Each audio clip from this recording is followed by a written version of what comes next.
Fala pessoal, beleza? Nessa segunda aula nós vamos adentrar no tópico de espécies tributárias. Vamos falar um pouquinho da parte inicial, uma parte mais conceitual, falando das teorias tripartida, pentapartida, e em seguida nós vamos falar dos impostos.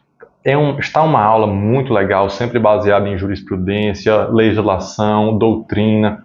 Então fica aí, fica atento. Se você está gostando, deixa um like aqui, se inscreve no canal, ajuda demais, porque é um conteúdo que eu venho me debruçando e isso leva tempo, dá trabalho, então é uma forma de você ajudar um conteúdo de qualidade, beleza? Então fica aí, vamos à lousa ou ao tablet. Um abraço. Lembrando que daqui a gente vai fazer 5 vídeos mais ou menos dessa série e logo em seguida já vamos trazer várias questões do primeiro assunto abordado, conceito de tributo, e também varrendo diversas questões aqui das espécies tributárias, beleza? Valeu, um abraço, fica ligado. Então vamos lá, tributos em espécie.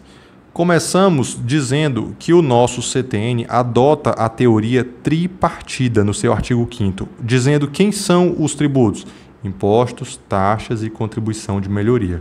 Já a nossa Constituição Federal adota a teoria pentapartida, essa teoria já chancelada pelo STF. Quem são as espécies de tributos? Impostos, taxas, contribuição de melhoria, iguais à nossa teoria tripartida, acrescentando ainda empréstimos compulsórios e contribuições especiais. Ou seja, hoje tem-se o entendimento de teoria pentapartida. O nosso artigo 4º do CTN vai dizer que a natureza jurídica específica do tributo é determinada pelo fato gerador da respectiva obrigação, sendo irrelevante para qualificá-lo o quê? A denominação, as características formais e a destinação legal da arrecadação. Beleza? Sobre essa questão aqui do fato gerador, ele se debruça, o CTN se debruça nesse sentido aqui, é que o tributo ele pode ser vinculado ou não vinculado, no sentido de que vinculado a uma prestação estatal, não vinculado a uma não prestação estatal. O Estado não fez nada, mas mesmo assim eu tenho que pagar um tributo, certo? Então seria nesse sentido, se é um tributo retributivo, se é contraprestacional ou na mesma linha se ele goza de referibilidade. Beleza? Vale destacar que esse artigo 4º ele foi parcialmente não recepcionado pela Constituição Federal. Eu digo isso porque o CTN ele é de 66, a nossa Constituição é de 88. Esse CTN ele foi elaborado como uma lei ordinária, mas como ele trata de matéria de lei complementar, ele foi recepcionado com status de lei complementar, certo? E por que esse artigo 4º ele foi parcialmente não recepcionado? Ora, porque para essas duas espécies tributárias, empréstimos compulsórios e contribuições especiais, pasme, a denominação e a destinação legal da arrecadação importam. Ou seja, para essas espécies tributárias não, mas para esses aqui sim. Um exemplo clássico é o imposto de renda pessoa jurídica e contribuição social sobre o lucro líquido. Eles têm o mesmo fato gerador, tá certo? Que é sobre o lucro. Mas o que diferencia os dois? A denominação e a destinação legal da arrecadação. Beleza? Ponto muito importante, hein? Vamos para frente. Adentrando aqui nas nossas espécies tributárias, a primeira espécie que nós vamos tratar serão os impostos, beleza? Vamos lá. Então, o que a gente pode falar dos impostos? Eles são não vinculados, lembrando daquela prestação estatal, ou seja, eu não preciso que o ente estatal faça alguma coisa para eu pagar um imposto, beleza? Ele é não vinculado, ou seja, ele é não retributivo. A arrecadação dele também é não vinculada. Teoricamente, eu não devo pegar um imposto e carimbar ele. Ah, ele vai para tal coisa. Não, isso não pode. Só que existem algumas exceções. Beleza? Nós temos... Quais são as exceções? Ora, repartição constitucional de receita, por exemplo, eu tenho imposto de renda, IPI, que vão diretamente para os fundos de participação estadual, fundo de participação municipal. Eu tenho, por exemplo, um IPVA, que vai 50% para onde foi o emplacamento para o município. Enfim, tem uma série de... É muito engraçado porque a regra é a não vinculação, né?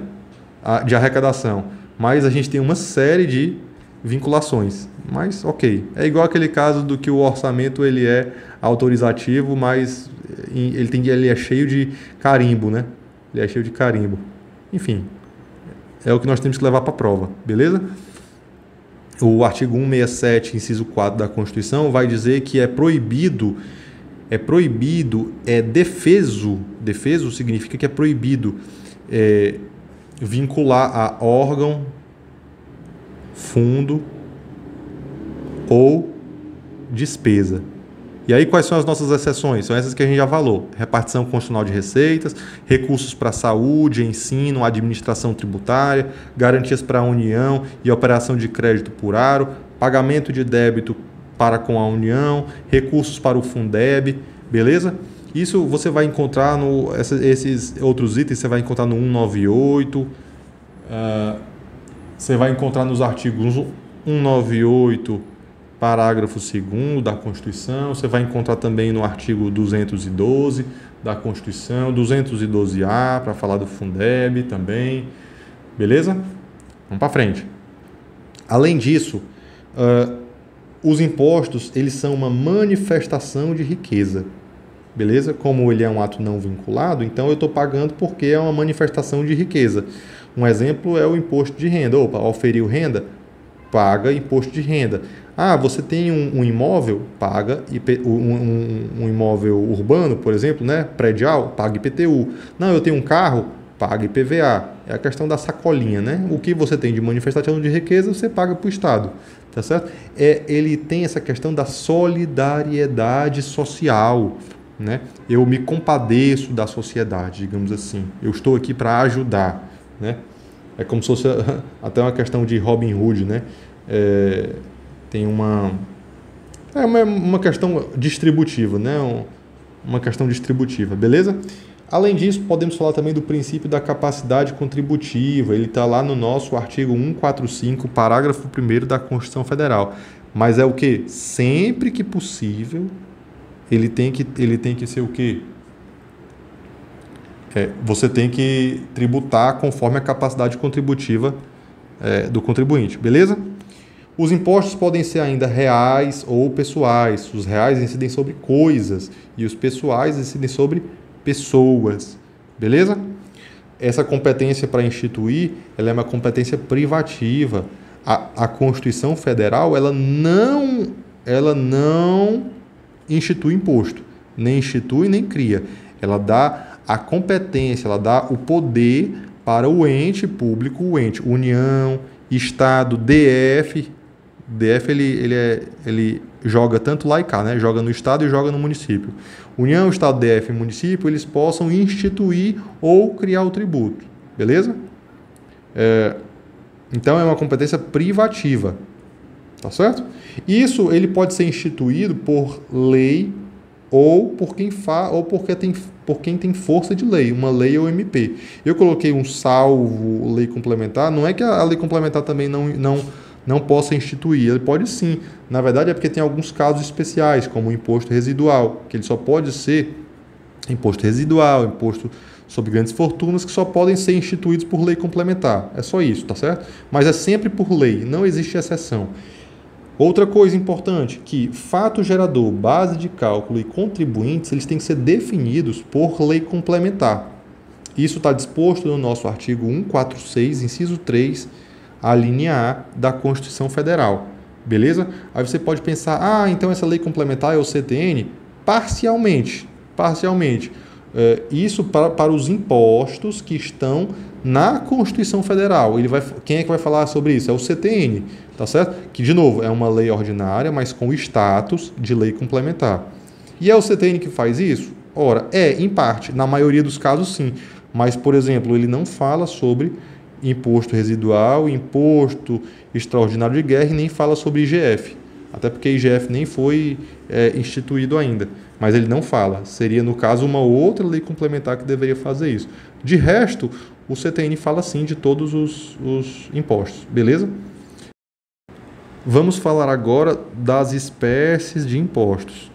Dos entes federados, União, Estado, DF e municípios. Ora, imposto de importação, imposto de exportação, imposto sobre produtos industrializados, imposto sobre operações financeiras, imposto de renda, imposto territorial rural, imposto sobre grandes fortunas, imposto extraordinário de guerra e imposto residual, certo? II, IE, IPI, IOF, IR, ITR, IGF, IEG e impostos residuais. Todos esses fazem parte do escopo da União. Lembrando que a União ainda não implementou, não instituiu o imposto sobre grandes fortunas. Beleza? Estados e municípios. Ora, o Estado, IPVA, ITCMD e ICMS. Disparado pelo menos é para ser praticamente 100%, que ICMS e ISS sejam os impostos que mais arrecadem nos respectivos entes, tá? Normalmente é assim que acontece, pelo menos nas grandes capitais e nos estados. Município, IPTU, ITBI e ISS. Beleza? Lembrando que o ICMS e o ISS em 2033 eles não vão mais existir. E aí, já agora, a partir de 2026, nós teremos o começo, uma implementação da reforma tributária instituída pela Emenda Constitucional 132 de 23. A partir dela, foi-se também criada a Lei Complementar 214 de 24, que instituiu o IBS, Imposto sobre Bens e Serviços. É um tributo, um imposto de competência compartilhada. Ele foi instituído por uma lei complementar nacional. Beleza? As questões de reforma tributária nós vamos atacar mais para frente. Mas lembrando também que o DF ele joga dos dois lados, né? Joga tanto no estado quanto no município. Então o DF ele institui todos esses tributos aqui. Beleza? Acho que o que eu queria falar sobre impostos era isso. Na próxima aula nós vamos falar sobre taxas. Fique ligado que, poxa, as aulas têm sido bem legais. Se gostou, dá um joinha aí. Se inscreve no canal, dá um joinha, compartilha, beleza? Valeu, um abraço.